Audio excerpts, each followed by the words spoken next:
Welcome back to this channel for practice problems for actuarial exams. My name is Krzysztof Ostaszewski. You can find information about me at smarturl.it/Jedi. My advice on how to pass actuarial exams is at smarturl.it/pass. This video channel is at smarturl.it/pass actuarial exams. Here's information about online seminars and study manuals for exams P, FM, IFM, and LTAM that I offer. I direct the Actuarial program at Illinois State University. You can find information about it at smarturl.it/actuary. If you would like to offer a tax-deductible donation to support our students, please go to smarturl.it/help-ISU-actuary. Here's a problem for today for exam LTAM. This is problem number 2 from the last spring 2020 exam LTAM multiple choice section. You are given the following extract from a 2-year select mortality table, and the intent of this statement 2-year select is to say that after 2 years the population has the same characteristics as the general population, so the effect of selection wears off.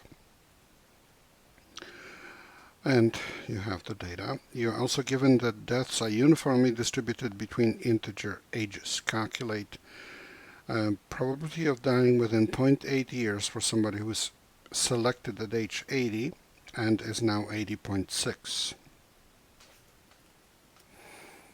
And here we have a solution. So 0.8 Q 80 in brackets plus 0.6 is equal to 1 minus L 80 in brackets plus 1.4 over L 80 in brackets plus 0.6. That's simply 1 minus the probability of survival that corresponds to this Q. And then the probability of survival is written out in terms of the population size. And then we write this as 1 minus L80 in brackets plus 1.4 over L80 in brackets plus 1 divided by L80 in brackets plus 0.6 over L80 in brackets, and multiplied by the fraction that cancels out the things that we added in the previous fraction. So L80 in brackets plus 1 over L80.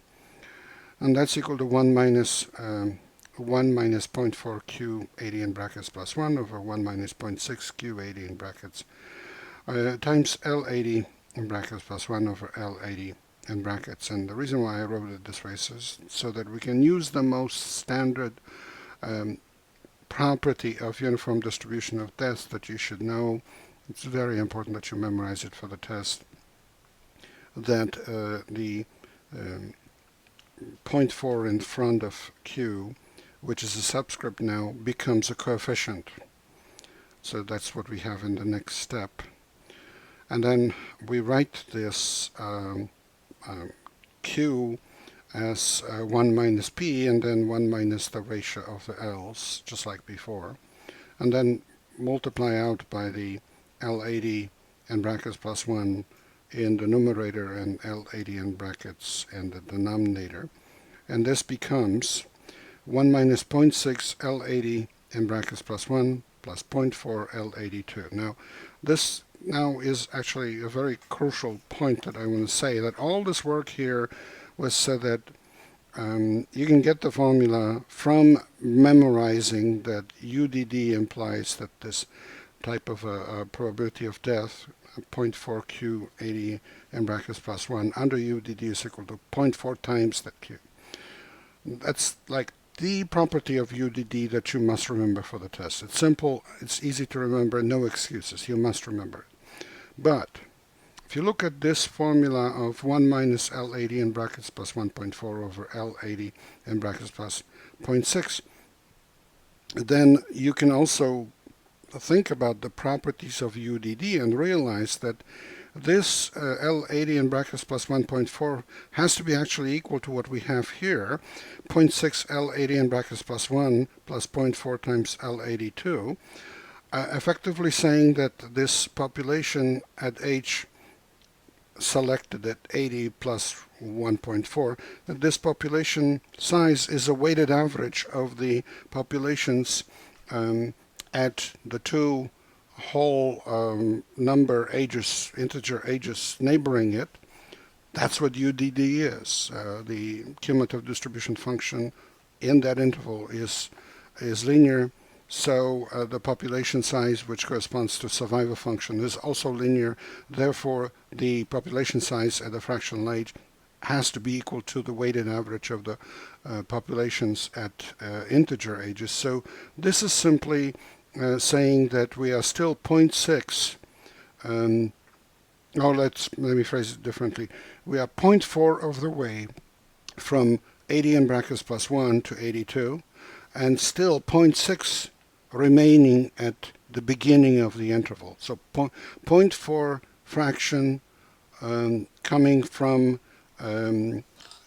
L82, which is the endpoint, because we are 40% of the way between ages 81 and 82, basically, at this age 80 in brackets plus 1.4.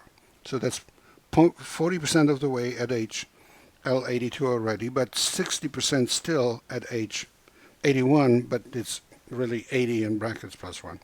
And the same reasoning for the bottom, where we are between 80 selected at that age, but it's 80 and 81, and still 40% of the, in this case it's 40% of 40% in the beginning and 60% in the end, because we are at 80 plus 0.6, so we are 60% of the way between the two endpoints.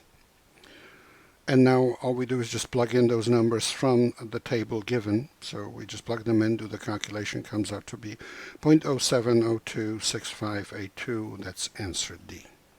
So what I was trying to say is that all this work that I did here is completely unnecessary, because you can just write this. What Q is equal to this 1 minus the ratio of L's. And both these L's are written through linear interpolation of the two endpoints of the age interval that correspond to it. And so you can write this as this immediately if you just clearly think about it. I gave you the reason why they're equal, but you should really look at this and write this formula here immediately. So, answer D. Please remember this is copyrighted material. The problem itself belongs to the Society of Actuaries. The solution is mine. Good luck in your studies and good luck on the test.